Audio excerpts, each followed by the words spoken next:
Hello दोस्तों, आप सभी का स्वागत है हमारे यूट्यूब चैनल आशीष जी के एकेडमी पे।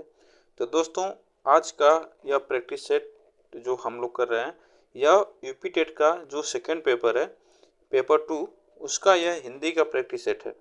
इससे हम लोग एनालिसिस करेंगे कि यूपी टेट में कैसे पेपर आते हैं, सेकंड पेपर और में कैसे हिंदी आती है। तो वह हिंदी का ही पेपर है, तो आप लोग इसको पूरा अंत देखिएगा, तो इससे आपको बेनिफिट जरूर मिलेगी। इससे आप लोग एनालिसिस करेंगे कि एग्जाम में कैसे प्रश्न आते हैं और किस टाइप से कितना प्रश्न आते हैं। तो चलिए हम लोग करते हैं आगे। प्रश्न देखिए, कौन सा वाक्य शुद्ध है? इसमें से पूछ रहा है कौन सा वाक्य शुद्ध है। खेतों में लंबे लंबे घास उग जाए, वृक्षों पर कोयल कूक कर रही, परशुराम के क्रोधाग्नि के ने क्षत्रियों को जला दिया, गलियों को चौड़ा करना आवश्यक है। इसमें से पूछ रहा है कौन सा शुद्ध है। इसमें से शुद्ध वाक्य है जो है यह वृक्षों पर कोयल कूक रही है, यह शुद्ध वाक्य है। ऑप्शन इसमें हम लोग का सेकंड सही है। ठीक। विद्यार्थियों में कौन सी संधि है? विद्यार्थियों में कौन सी संधि है? दीर्घ संधि, यड़ संधि, वृद्धि संधि, गुण संधि। तो दीर्घ, इसमें कौन सी संधि होगी? दीर्घ संधि होगी। इसमें विद्यार्थी में दीर्घ संधि होती, ठीक ना। चलिए आगे चलते हैं। कानन का पर्यायवाची है, कानन का पर्यायवाची शब्द है पुष्प, इनमें से कोई नहीं, विहिप, वन। तो कानन का पर्यायवाची होता है वन, ठीक ना। कानन का होता है पर्यायवाची, क्या होता है? वन होता है। आप लोग इसको याद रखिएगा। चलिए आगे चलते हैं। वाक्य विग्रह का क्या अर्थ है? वाक्य विग्रह का क्या अर्थ है आपको बताना है। वाक्य विग्रह का क्या अर्थ है? शब्दों को जोड़ना, संधि और समास बताना, वाक्य रचना करना, वाक्य खंडों को अलग अलग करके उनका संबंध बताना। तो वाक्य विग्रह का क्या अर्थ होता है? वाक्य खंडों को अलग अलग करके उसका संबंध बताना, यह वाक्य विग्रह है। ठीक। चलिए आगे चलते हैं। बिनु पग चले सुने बिनु काना, कर बिनु कर्म करे विधि नाना। इस वक्ति में उपयुक्त अलंकार है। इसमें से पूछ रहा है कि कौन सा अलंकार है? विभावना अलंकार, दृष्टांत अलंकार, विशेषोक्ति अलंकार, असंगति अलंकार। इसमें से कौन सा अलंकार होगा आपको बताना है। यह जो अलंकार है इसमें विभावना है, ठीक ना। विभावना अलंकार है, आप लोग इसको याद रखिएगा। ऑप्शन फर्स्ट इसमें सही है। पंकज में कौन सा समास है? पंकज में कौन सा समास है? द्वंद्व, बहुब्रीहि समास, द्विगु समास, कर्मधारय समास। तो पंकज में कौन सा समास है आपको बताना है। इसमें से कौन सा समास है पंकज में? जिसमें जो पंकज में बहुब्रीहि समास होता है, ठीक ना। ऑप्शन इसमें हम लोग का सेकंड होगा, बहुब्रीहि समास है। चलिए, अयोग वाक्य कहा जाता है। अयोग वाक्य किसे कहा जाता है? महाप्राण को, अल्प प्राण को, अनुस्वार एवं विसर्ग को, संयुक्त व्यंजन को। तो अयोग वाक्य किसे कहा जाता है? तो अयोग वाक्य किसे कहा जाता है? तो अनुस्वार और विसर्ग को अयोग वाक्य कहा जाता है। ठीक, आप लोग इसको याद रखिएगा। एक और अजगर ही लखी, एक और मृगराय, बिकल बटोही बीच ही परो मूर्छा खाए। इस पंक्ति में प्रयुक्त रस है। इसमें से रस पूछ रहा है, कौन सा रस है? रौद्र, करुण रस, वीर रस, भयानक रस। इसमें से पूछ रहा है कि कौन सा रस है आपको बताना है। इसमें से कौन सा ऑप्शन सही होगा? इसमें जो ऑप्शन सही होगा भयानक रस है, ठीक ना। इसमें भयानक रस है। ऑप्शन इसमें हम लोग का फोर्थ सही होगा। से विभक्ति निम्न में से किस कारक के लिए प्रयुक्त होता है? तो से विभक्ति, तो से एक अपादान में युक्त होता है, अपादान में भी युक्त होता है से विभक्ति का, लेकिन ऑप्शन में हमारा अपादान नहीं है। तो हम किस पे लगाएंगे? करण कारक में हमारा आता है, करण कारक में आता है से, ठीक ना। तो ऑप्शन इसमें हम लोग का करण कारक सही होगा। चलिए आगे चलते हैं। उसने नहाकर भोजन किया। इस वाक्य में नहाकर निम्नांकित में से किस क्रिया का उदाहरण है? उसने नहाकर भोजन किया। नहाकर निम्नांकित में से किस क्रिया का उदाहरण है? संयुक्त क्रिया, पूर्वकालिक क्रिया, प्रेरणार्थक क्रिया, द्विकर्मक क्रिया। तो उसने नहाकर भोजन किया, इसमें से कौन सा ऑप्शन सही होगा? तो इसमें जो ऑप्शन सही होगा पूर्वकालिक क्रिया है, ठीक ना। उसने नहाकर भोजन किया, तो इसमें पूर्वकालिक क्रिया है। चलिए आगे चलते हैं। सूफी संतों की शैली है। सूफी संतों की शैली है। मरसिया, तर्जुमा, मनसवी, गजल। तो सूफी संतों की शैली क्या है आपको बताना है। देखिए ऐसे प्रश्न आए हुए हैं यह पिछले साल के। तो इसमें सूफी संतों की शैली क्या है, इसमें मसनवी है, जो कि यह सूफी संतों की शैली है, मसनवी। चलिए आगे चलते हैं। गुड़िया भीतर गुड़िया के रचनाकार कौन है? गुड़िया भीतर गुड़िया के रचनाकार कौन है? कृष्णा, सोबती, उषा, प्रियवंदा, मैत्री, पुष्पा और प्रभा खेतान। इसमें से गुड़िया भीतर गुड़िया किसके रचनाकार हैं आपको बताना है। इसमें कौन सा ऑप्शन सही होगा? तो यह मैत्री पुष्पा है, ठीक ना, मैत्री पुष्पा है गुड़िया भीतर गुड़िया के रचनाकार। चलिए आगे चलते हैं।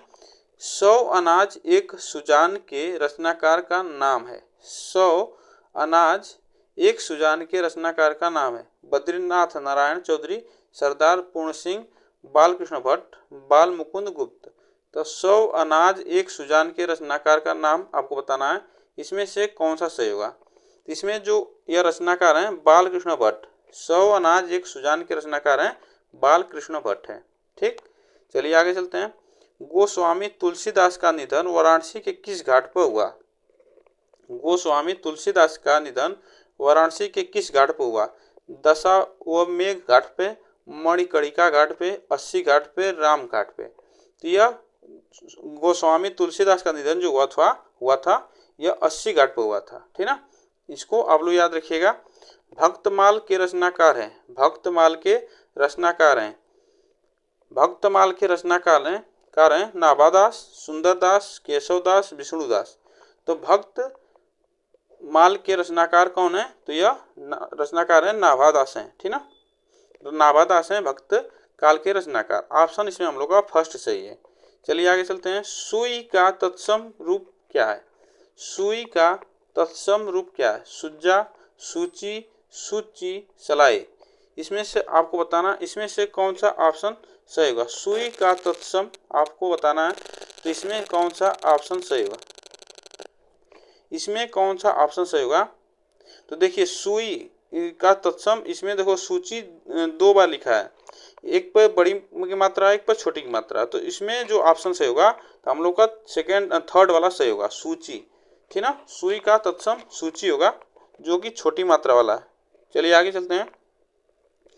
परिसीमन का विलोम है, परिसीमन का विलोम है सवसीम, सवसीमन, निर्सीमन, असीमन। तो परिसीमन का विलोम है, परिसीमन का विलोम है। इसमें से कौन सा ऑप्शन सही होगा? तो परिसीमन का जो विलोम है निर्सीमन, ठीक ना, निर्सीमन है परिसीमन का विलोम, ठीक।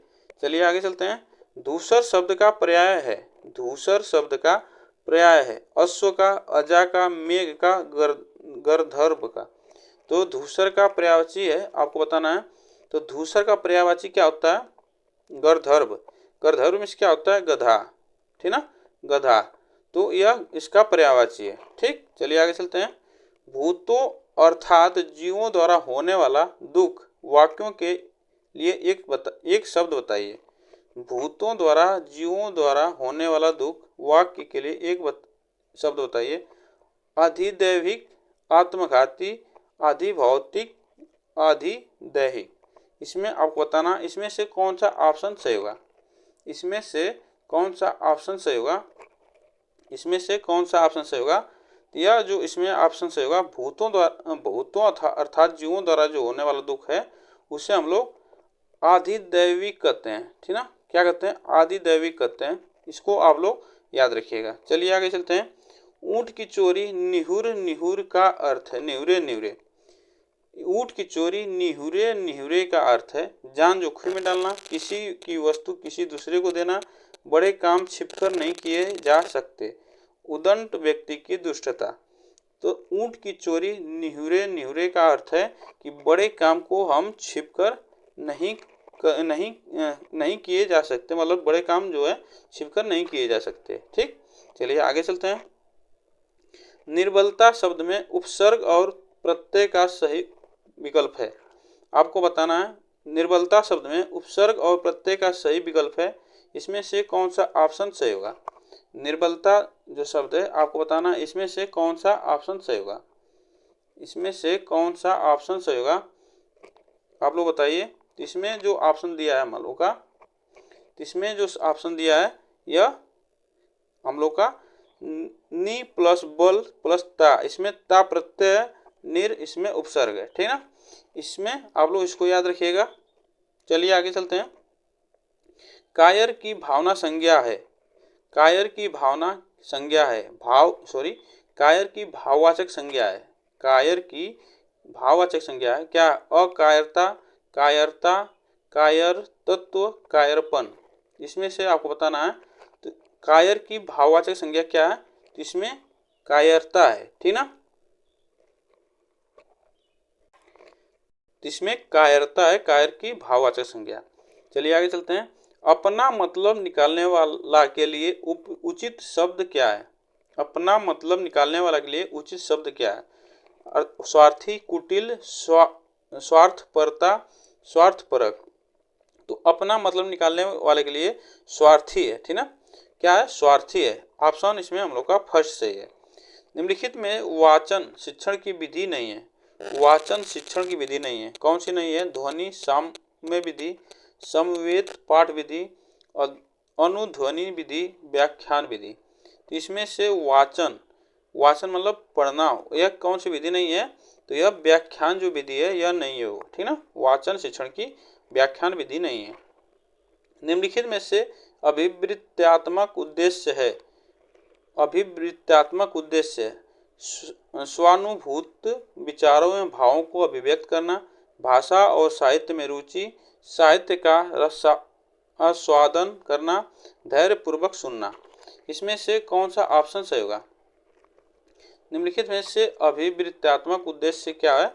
इसमें जो ऑप्शन हमारा फर्स्ट होगा, स्वानुभूत विचारों एवं भावों को अभिव्यक्त करना, ठीक। चलिए आगे चलते हैं। हिंदी साहित्य के इतिहास के संबंध में modern vernacular literature of Hindustan किसने लिखा? तो modern vernacular literature of Hindustan किसने लिखा? George Abraham Grierson, Dhirendra Varma, Sumit Kumar Chatterjee, Garcin de Tassy. तो इसमें से कौन लिखा है? यह जॉर्ज अब्राहम गियर्सन ने लिखा है, modern vernacular literature of Hindustan, ठीक। चलिए आगे चलते हैं। बिरहिनी वारी शिव भई, ऊंची चढ़ी अपने भवन में टेरत हाय दई, ले अचरा मुख असुवन पोछत उघरे गात सही।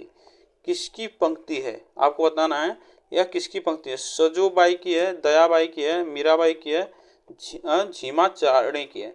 तो आपको बताना है इसमें से कौन सा ऑप्शन सही होगा। तो इसमें जो ऑप्शन सही होगा यह मीराबाई की पंक्ति है, ठीक ना। मीराबाई की पंक्ति है, बिरहिन बावरी सी भाई, यह मीराबाई की पंक्ति है। आप लोग इसको याद रखिएगा। हिंदी का पहला पत्र है, हिंदी का कौन सा पहला पत्र है? उद्दंड मार्तंड, हरिश्चंद्र मैगजीन, इतिहास, तिमिर नाशक, बनारस अखबार। तो हिंदी का पहला पत्र कौन सा है आपको बताना है। तो हिंदी का जो पहला पत्र है उद्दंड मार्तंड है। ऑप्शन इसमें हमारा लोग का फर्स्ट सही होगा, ठीक। तो दोस्तों यह हिंदी का जो प्रश्न था इसमें हम लोग यह देखें जो कि 2022 में जो पेपर हुआ था वह उसी का प्रश्न है। और आप लोग को वीडियो कैसी लगी कमेंट बॉक्स में ज़रूर बताइएगा, और वीडियो को लाइक कर दीजिएगा और चैनल को सब्सक्राइब कर लीजिएगा, ठीक। फिर मिलते हैं नेक्स्ट वीडियो में, तब तक के लिए थैंक यू सो मच।